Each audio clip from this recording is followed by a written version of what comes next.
my questions to Miss Alice Guo. Miss Alice, aware naman po kayo that you're still under oath. Tama po ba? Yes po, Your Honor. And Jim, please go And on. Your Honor, I cannot disclose too much because I have 8 pending cases po at the court din po. Okay. And alam mo ba yung may mga statements kayo na nasabi nyo dati sa mga previous hearings in both the Quadcom and the Senate na naging natuklasan na kasinungalingan? Tama po ba? Anong pong statement po, Your Honor? Well, the nationality, your parents, and the like. Tama po ba? Hindi po, Your Honor. Okay. Pero now that we're here and almost closing on this na rin, willing ka ba na magsalita ng katotohanan sa Quadcom na ito? Your Honor, ano pong question po? Willing po ba kayo na magsalita ng katotohanan sa Quadcom na ito now na patapos na itong lahat? Opo, Your Honor, I have pending cases po at the court. So, anything po na sasabihin ko po dito sa Quadcom might use against me. So, Okay. opo. Alright. Pero even if na alam mo na may alam din yung Ministry of State Security, willing ka rin ba na mag-confess ng katotohanan sa Quadcom na ito? Your Honor, pa-specify ko po sana yung question po. Yeah. Para I know paano din po ako makahelp po. Okay. Sige.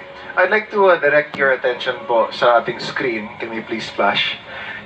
Kilala mo ba tong si Xie Zhijiang? Hindi po, Your Honor. Hindi po. Okay. I'd like to put that on the record, Mr. Chair, na hindi po niya kilala the person in question na si Xie Zhijiang. Nung nakarang mga hearings, and I'll just put this on the sideline lang because I will touch back on this one again, Mr. Chair.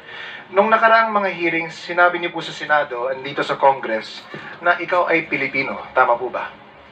Yes po, Your Honor. And sabi niyo din na dito kayo lumaki.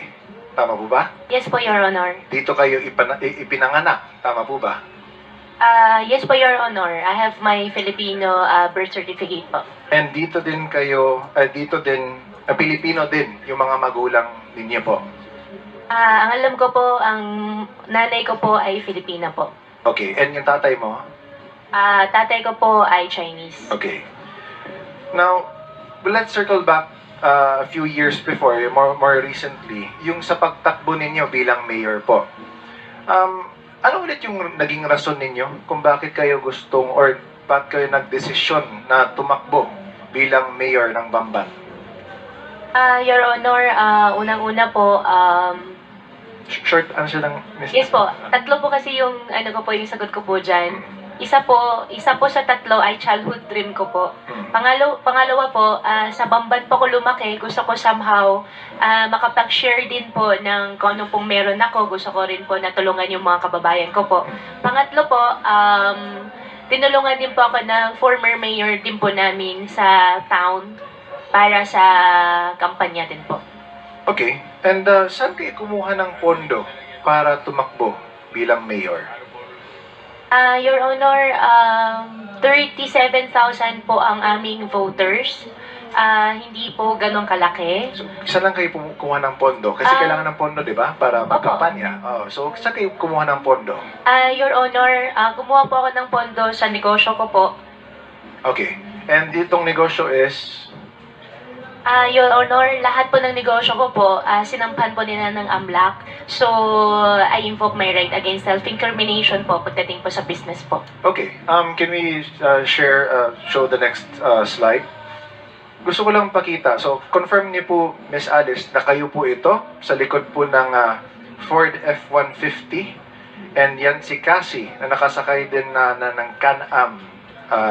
Ano ba yan? Riker Sport 900? Your Honor,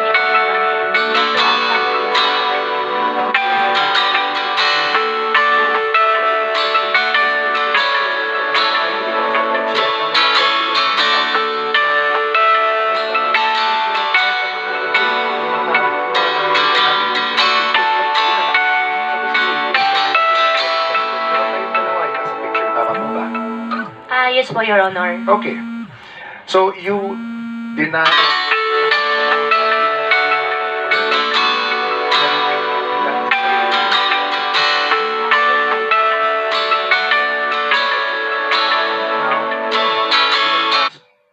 for any funding from any Chinese person, Filipino? Never po.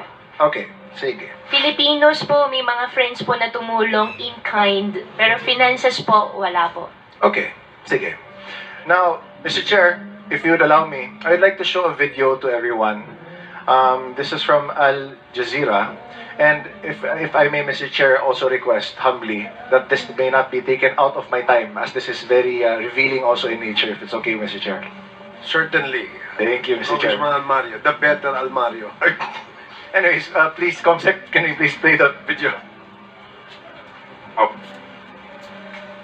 我接触到很多这个中国公安部和“一带一路”的这个机密啊，一些事情呢还和最高层单位呢有关系。我被送回中国一定会遭到灭口啊！Wang Fukun, not sure. President, he said he did this.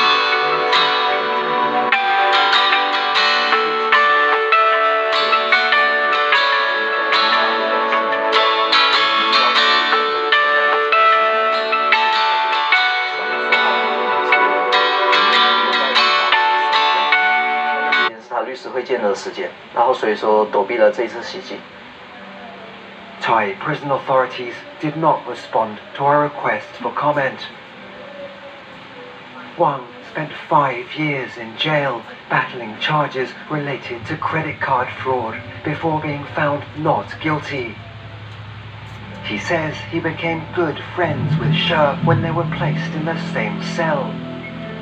He's now the custodian of many of the tycoon's alleged secrets. 他有在亚太上留下很多那个待解密的那些档案，目前受到他的那个授权所解密的那些内容只是部分的内容而已，但是这些内容涉及到了那些国安人员的名单。 He allows us to take a look. One file in particular catches our attention. It's a dossier about Guo Huaping, or Alice Guo, former fugitive and embattled ex-mayor of a small town in the Philippines. Now in police custody, Guo is being investigated for alleged ties to scam operations and money laundering.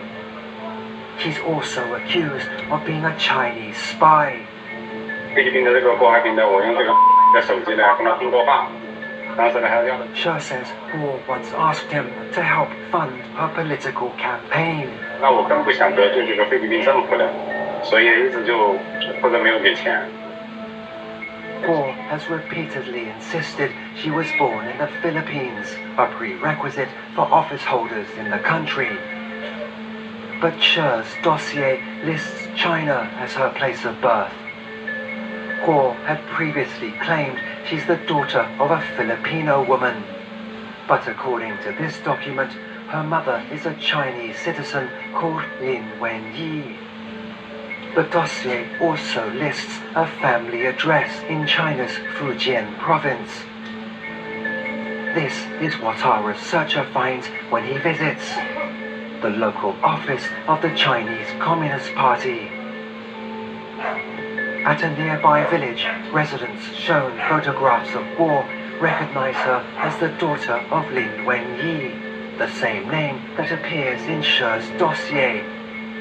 They say Guo was born here and only moved away towards the end of 2002.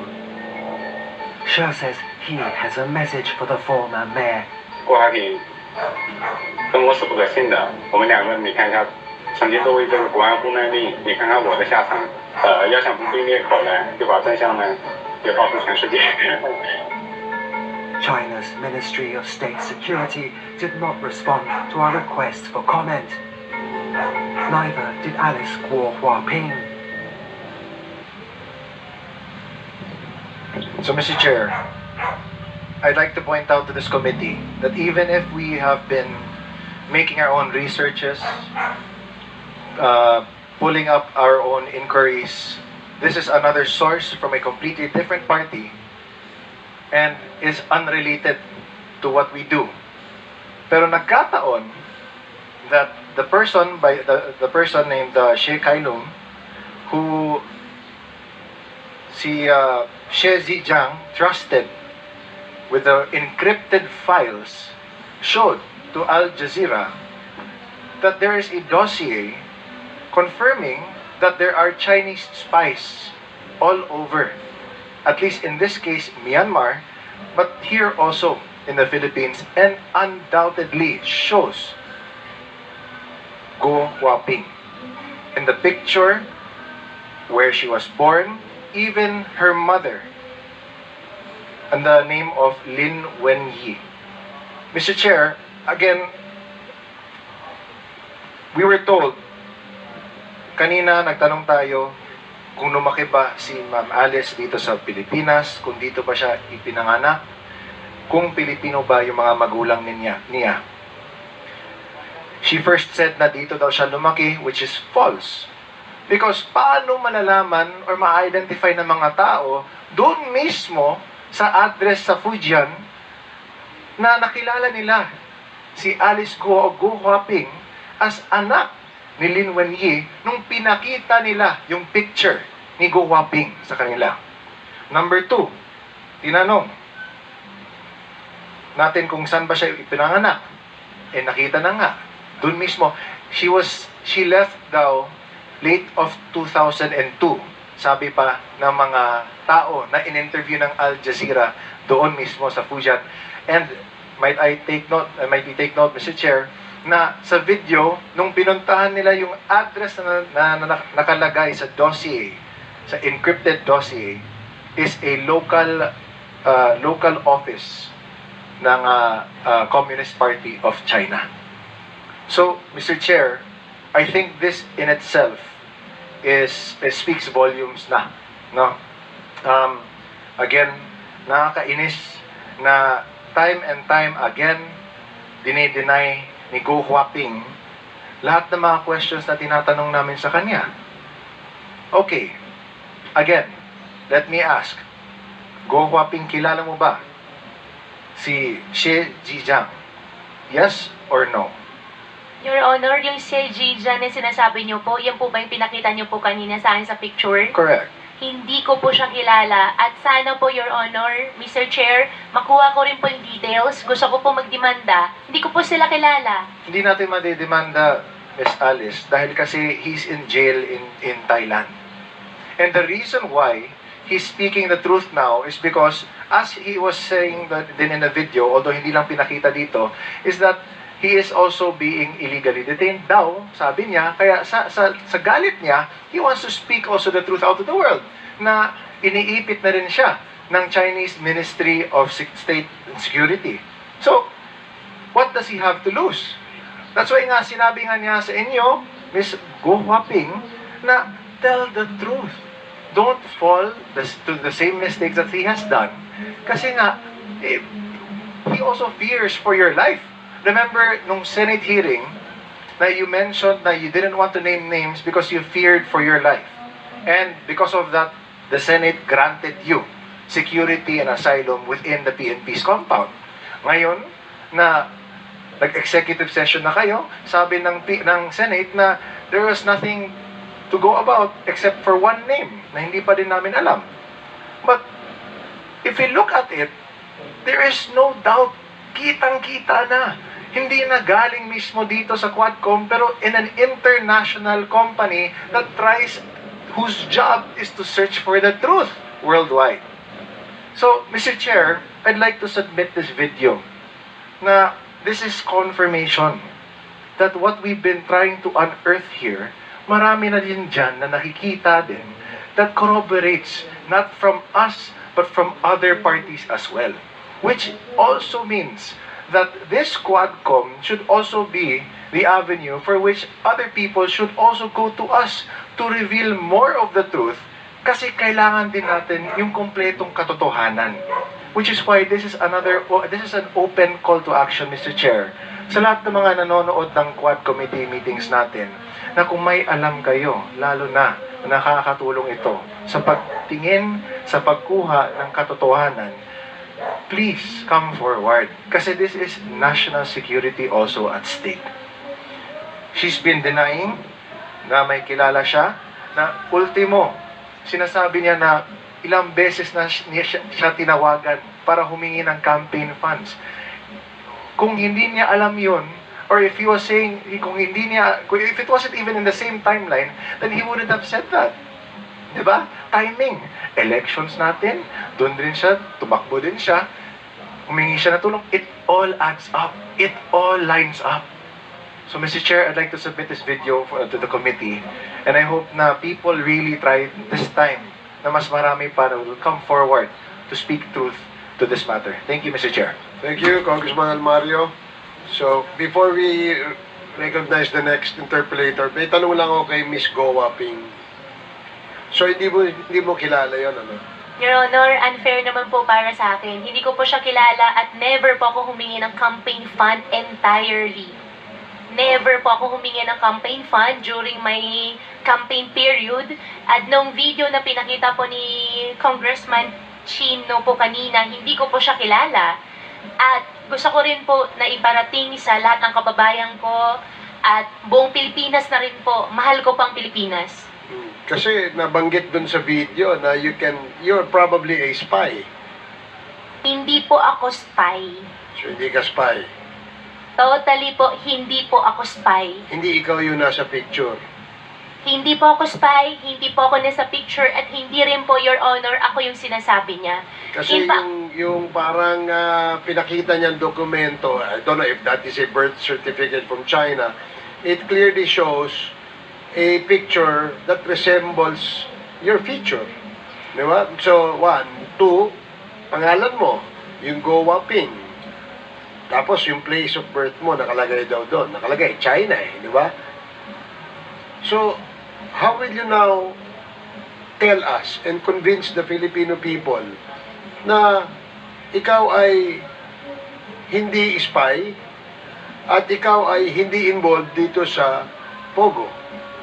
Your Honor, I think our government agencies can prove din sa darating ng araw na hindi po ako spy dahil hindi naman po talaga ako spy. Secondly, yung tao po na nasa video po kanina, I'll find way para hindi ko po alam kung paano, pero I'll talk to my lawyer, especially the network, magdidemanda po ako. Okay, sige. Thank you. The next interpolator is